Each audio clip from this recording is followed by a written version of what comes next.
Un des problèmes auxquels se heurte le géologue est celui de l'arbre fossile, dont il existe quelques exemplaires en Australie, en Amérique et ailleurs. On peut en voir qui traversent verticalement plusieurs épaisseurs de houille. En voici par exemple un qu'on trouve dans une mine de charbon de Birmingham en Amérique. Certains ont jusqu'à 12 mètres de long et traversent plusieurs bancs de roches.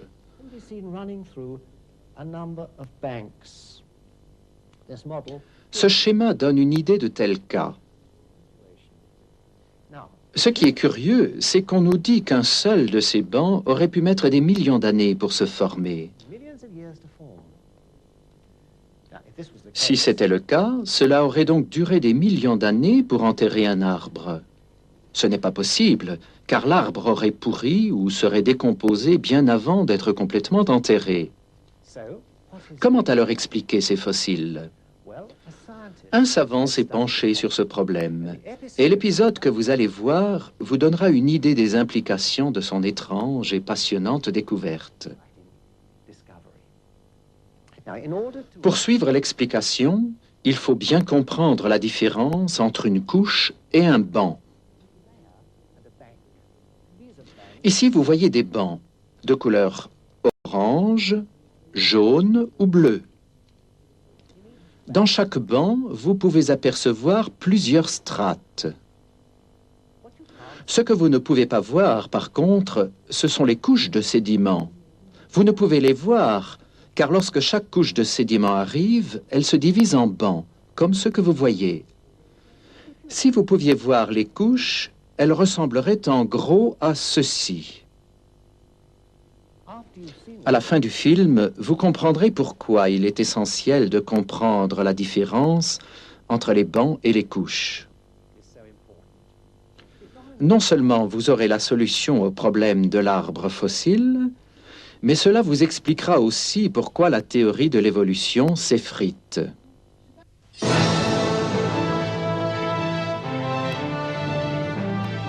Qu'y a-t-il de si important à propos de ces roches? Ce ne sont pas n'importe quelles vieilles roches. Elles sont composées en majorité de petites particules de sédiments. On les appelle des roches sédimentaires. En fait, elles recouvrent les 3/4 des terres du globe. Chose curieuse, elles ont toutes été formées sous les eaux. Lorsque le niveau de l'eau a baissé, les sédiments ont été exposés à l'air libre. Ils ont séché et sont devenus des roches. Regardez cette falaise. Vous voyez qu'elle est divisée en bancs. Le banc de grès a été coloré en jaune, le banc d'argile en bleu, celui de calcaire en orange. Chaque banc se divise lui-même en strates. Ces lignes horizontales sont des strates. Afin de comprendre l'histoire incroyable que ce film va vous présenter, il faut examiner de près ces strates. Elles sont disposées de façon rigoureuse. Les grosses particules se réunissent dans la partie inférieure de la strate, alors que les plus fines se déposent dans la partie supérieure. Cette disposition se retrouve à tous les niveaux des bancs. Quelquefois, on aperçoit une cassure ou un joint entre la strate inférieure d'un banc et la strate supérieure du banc immédiatement en dessous. Cela s'appelle un joint de stratification. Depuis un certain temps maintenant, on soupçonne que ces roches ont un secret. La découverte de ce secret aboutira à un changement de nos idées sur un sujet des plus importants, celui des origines de l'humanité. L'un des premiers experts en roches sédimentaires était allemand. Il s'appelait Johannes Walter. Alors qu'il séjournait en Italie à la fin du siècle dernier, il examina des sédiments dans la baie de Naples. En creusant verticalement dans les sédiments de la baie, il découvrit que les bancs qui reposaient les uns sur les autres suivaient le même ordre que ceux qui se trouvaient les uns à côté des autres, horizontalement. L'ordre des bancs qu'on pouvait voir les uns à côté des autres, en allant de la côte vers la pleine mer, était le même que l'ordre des bancs verticaux.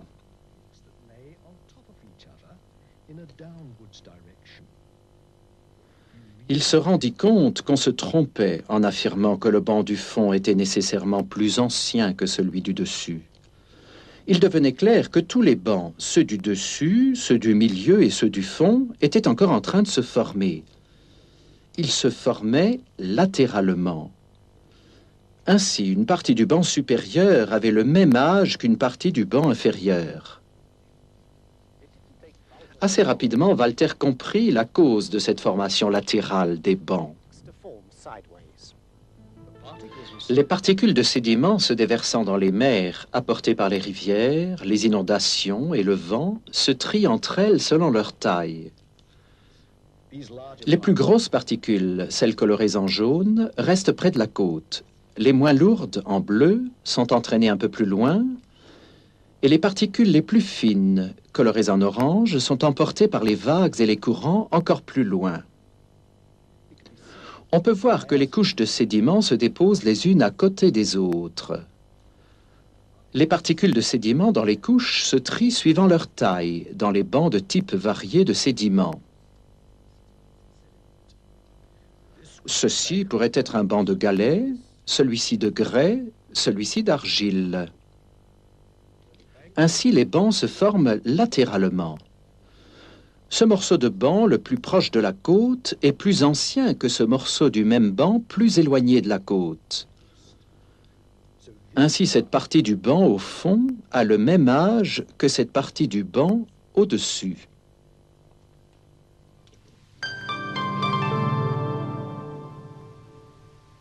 Avant Johannes Walter, en 1870, deux Russes, Golovkinski et Inostrantsiev, avaient remarqué que dans les bassins océaniques anciens, remplis de sédiments, les mêmes séries de dépôts pouvaient être observées en surface côte à côte et verticalement l'un en dessous de l'autre.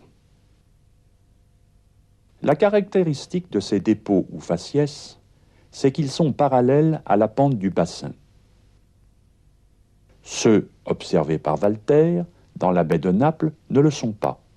Ils sont presque horizontaux. La raison en est qu'à part de petits changements dus aux marées, les séries de dépôts dans le golfe de Naples et ailleurs résultent d'une mer pratiquement toujours au même niveau. La position des dépôts de sédiments dans les bassins océaniques, tels que ceux observés par les deux savants russes, semblait résulter de changements de niveaux importants des océans. Le niveau de l'eau qui s'élève s'appelle une transgression. Le niveau de l'eau qui descend s'appelle une régression. Quand l'eau monte ou transgresse, ce qui peut être dû à des raz-de-marée, les sédiments se déposent parallèlement à la pente des côtés du bassin océanique. Les particules les plus grosses, en jaune, se déposent le long de la pente. Lorsque le niveau de l'eau baisse ou régresse, les particules les plus fines, en orange, se déposent le long de la pente.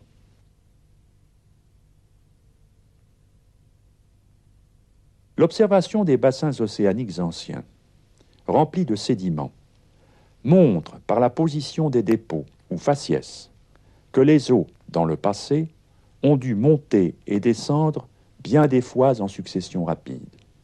Les sédimentologues appellent ces phénomènes des cycles de transgressions et de régressions. Les différents genres de dépôts résultent de leur triage latéral des sédiments, et non pas d'une sorte de dépôt se superposant sur une autre. Il semblerait donc que l'origine des bassins sédimentaires se trouve dans des cycles de niveau d'eau montant et baissant rapidement, techniquement parlant, de transgression ou de régression. La position des dépôts ne résulte donc pas du principe de superposition ou de continuité, mais de l'application de la loi de Johannes Walter. Ces cycles de niveaux montants et descendants des eaux n'ont pas pu avoir lieu partout dans le monde en même temps. Peut-être étaient-ils semblables à d'énormes marées océaniques. Ainsi, lorsque le niveau des eaux montait et déposait d'énormes quantités de sédiments en un lieu, simultanément, des sédiments se déposaient ailleurs, suivant le niveau descendant des eaux.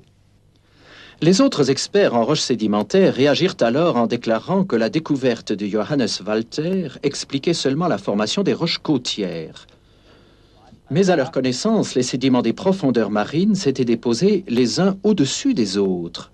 Par conséquent, la couche du dessus était forcément plus jeune que celle du dessous. Dans cette falaise, formée probablement de sédiments au fond des mers, on croit que les strates du banc au fond sont beaucoup plus anciennes que celles du dessus, ici. Pourquoi? Parce que les géologues croient que les strates et les couches ne sont qu'une seule et même chose.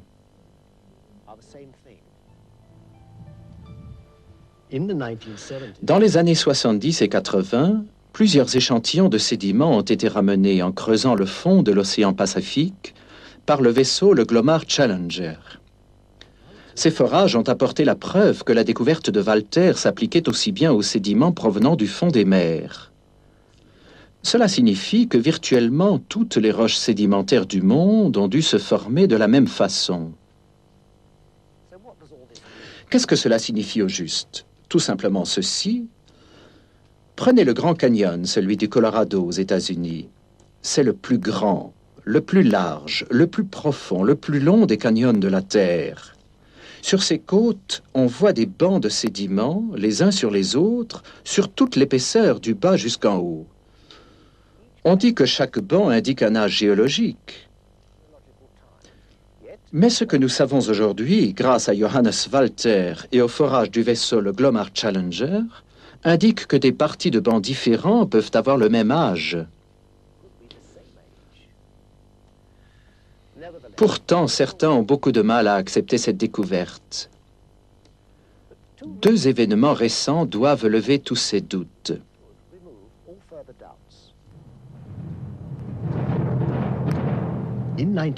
En 1980, le mont Sainte-Hélène, un volcan des États-Unis, a explosé. Il détruisit une immense forêt voisine et déclencha un raz-de-marée dans un lac proche, le lac Spirit. En quelques heures, 200 mètres de sédiments se déposèrent et formèrent des roches en se desséchant. Des roches avec leurs strates.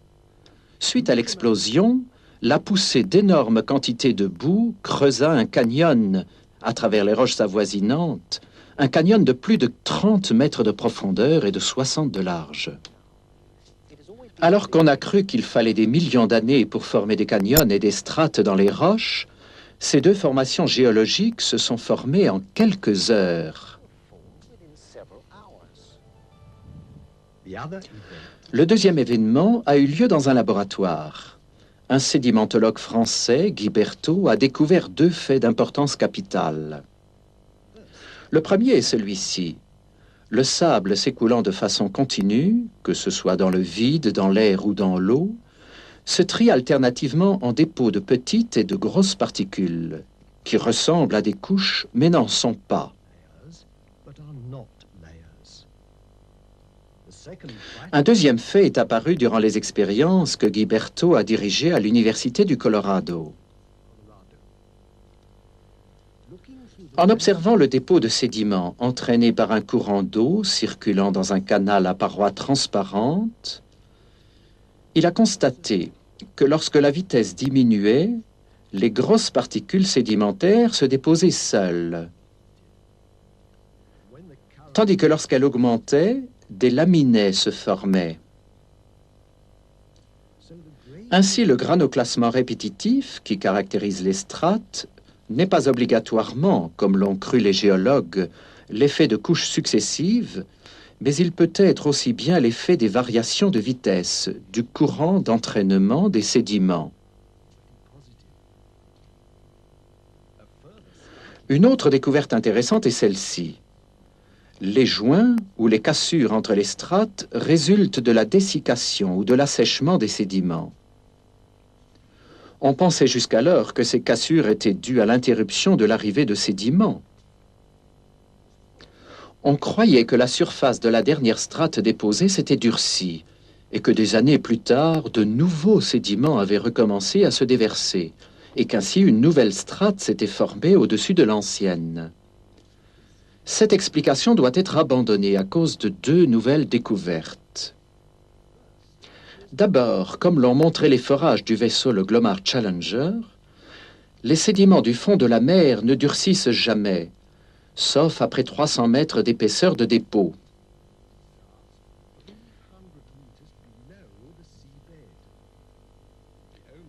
À l'exception des Schards, qui peuvent commencer à durcir au bout de 100 mètres.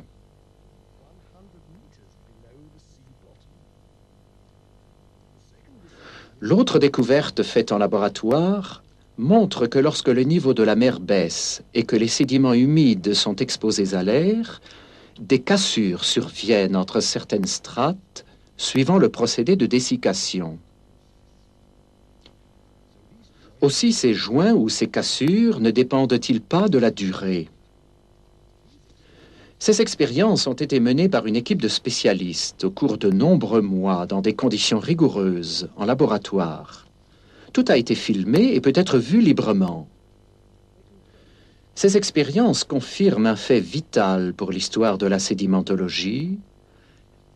Les strates ne donnent aucune indication d'âge.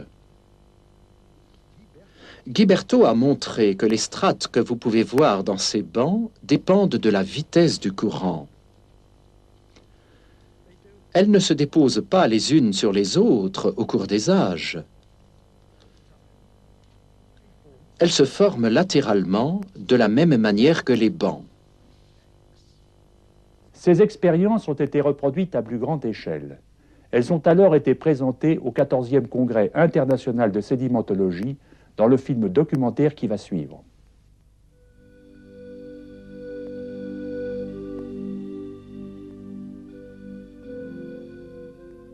Les roches sédimentaires témoignent du passé préhistorique de la Terre. Leurs caractéristiques principales comprennent des strates distinctes de matériaux relativement homogènes, formés lors de périodes sédimentaires interrompues, supposées de longue durée. À l'échelle microscopique, les roches sédimentaires montrent une succession de particules fines et grossières sous forme de laminées. Les roches sédimentaires étant formées lors de la décantation de particules dans l'eau, il est instructif de réaliser quelques expériences fondamentales de stratification au laboratoire d'hydraulique. Un mélange hétérogranulaire de sables fins en blanc et de sables grossiers en noir est utilisé pour les expériences. Considérons le roulement d'une sphère sur un plan horizontal. Le rayon de la sphère est R, la masse m, la vitesse angulaire oméga et la vitesse de translation v égale au produit de la vitesse angulaire oméga par le rayon. Le moment d'inertie de la sphère est donné par 2/5 du produit de la masse et du carré du rayon. L'énergie cinétique du mouvement est donnée par la formule suivante. E est égal à 7/10 du produit de la masse et du carré de la vitesse. À une certaine vitesse v, l'énergie cinétique devient directement proportionnelle à la masse m. On en conclut que l'énergie cinétique d'une grosse particule est plus élevée que l'énergie cinétique d'une petite particule.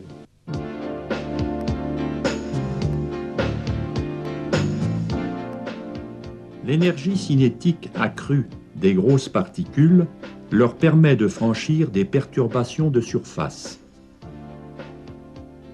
Considérons un mélange homogène de grosses particules en noir et de petites particules.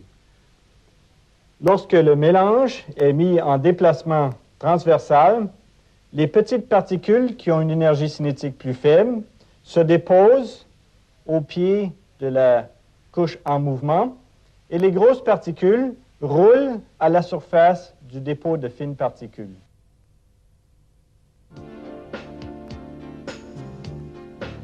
La ségrégation de particules survient lors du mouvement latéral du mélange hétérogranulaire. Les grosses particules en noir roulent à la surface d'une pellicule de particules fines de même densité en blanc. Les mélanges cisaillés à l'angle de frottement interne démontrent également les mêmes caractéristiques de ségrégation. La question fondamentale de la lamination est la suivante. La nature produit-elle une ségrégation répétitive sous une alimentation sédimentaire continue? Examinons d'abord les conditions submergées. L'écoulement turbulent autour des particules a conduit les chercheurs à croire que la lamination résulte de la périodicité cyclique de la turbulence. La même expérience de sédimentation à l'air montre les mêmes caractéristiques de lamination sous forme de ségrégation répétitive. De plus, l'épaisseur des laminés s'accroît avec le taux d'alimentation du mélange hétérogranulaire. On remarquera que les laminés sont en pente avec un angle d'environ 30 degrés. Le vide absolu étant à moins 760 mm de mercure, l'hypothèse de turbulence est mise à l'épreuve sous un vide partiel à moins 560 mm de mercure. La lamination devient clairement visible dans l'absence quasi totale de tout fluide ambiant.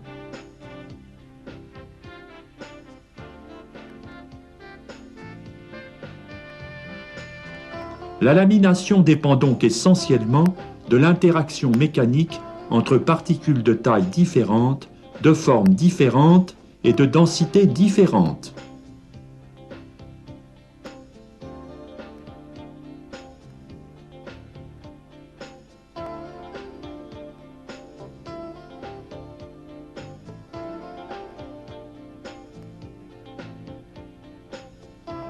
Sous l'eau, la lamination s'observe lors d'une accumulation graduelle de particules sur une surface parfaitement plane.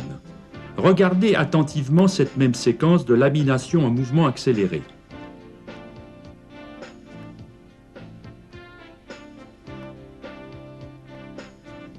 Des expériences de stratification à plus grande échelle sont réalisées au laboratoire d'hydraulique de l'Engineering Research Center. Un canal mesurant 20 mètres de longueur et 1,30 m de largeur recircule 30 mètres cubes d'eau et 8 tonnes d'un mélange hétérogranulaire de sable. Ce canal maintient une alimentation continue d'un mélange de sables fins et grossiers à débit constant. Considérons le diagramme d'un delta très simple. Au temps initial, nous avons la partie supérieure du delta, la face frontale du delta et la partie inférieure du delta au temps initial T1. Les particules en mouvement le long du lit, les particules les plus grosses se déposent sur la face frontale et font progresser le delta vers l'aval.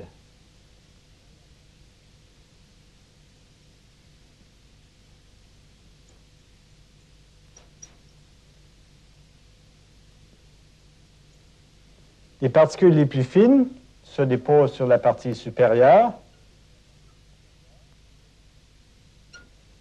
et les parties en suspension se déposent sur la partie inférieure, indiquée ici. Au temps T2, le profil s'est déplacé tout simplement vers l'aval. Un nouveau temps T2. L'accumulation de particules entre les temps T1 et T2 représente donc une couche sédimentaire.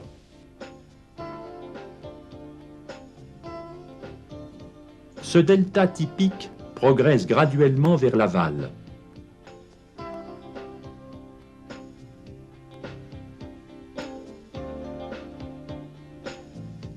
Une vue agrandie montre la lamination de particules fines du dépôt de surface. L'épaisseur du dépôt de surface décroît vers l'aval en approchant la face frontale du delta. Après un long intervalle de temps, on observe les caractéristiques principales de la stratification, avec les particules fines au-dessus, les grosses particules au milieu et les particules fines au-dessous. Il est important de comprendre que la chronologie de formation des dépôts dépend des couches sédimentaires et non des strates.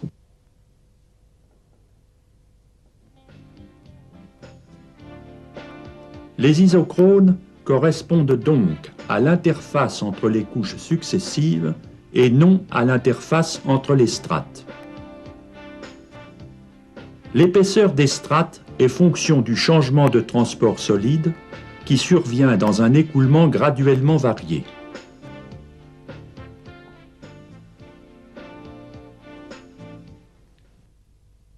Considérons maintenant deux particules dans le dépôt.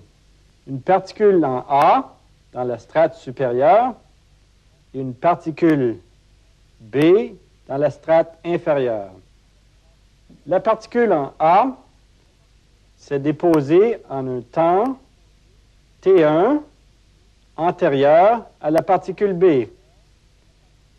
La particule B s'est donc déposée après la particule A dans la strate supérieure.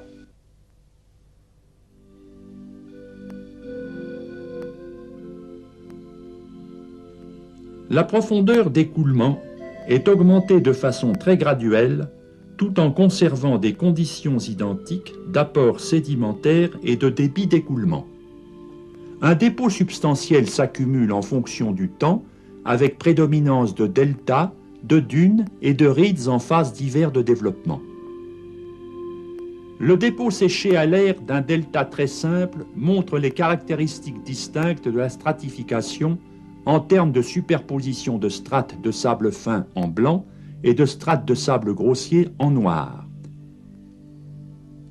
Une section transversale est taillée dans le delta afin d'identifier les caractéristiques principales du dépôt formé à débit constant sous une alimentation continue du mélange hétérogranulaire. La coupe transversale montre une superposition distincte de strates de particules fines en blanc et de grosses particules en noir. En regardant la coupe des strates superposées, on serait tenté de conclure que ces strates correspondent à des couches sédimentaires successives, résultant de périodes sédimentaires discontinues, que chaque strate est plus vieille que celle qui la recouvre et plus jeune que celle qu'elle recouvre, et que chaque strate est de même âge en tout point. Cette expérience de stratification met en défaut ces hypothèses, parce que ces strates ne sont pas identiques à des couches sédimentaires successives. De plus, on observe une stratification très nette sous une alimentation continue de mélange de sable hétérogranulaire. Pourquoi donc est-ce si important? Tout simplement parce qu'on a utilisé les strates pour dater les roches sédimentaires et les fossiles qui s'y trouvent, et cela depuis un siècle. Or, pour la première fois, on a expliqué le mécanisme de la formation des strates. Il est évident qu'on ne peut plus se servir des strates pour évaluer l'âge des fossiles ou des roches.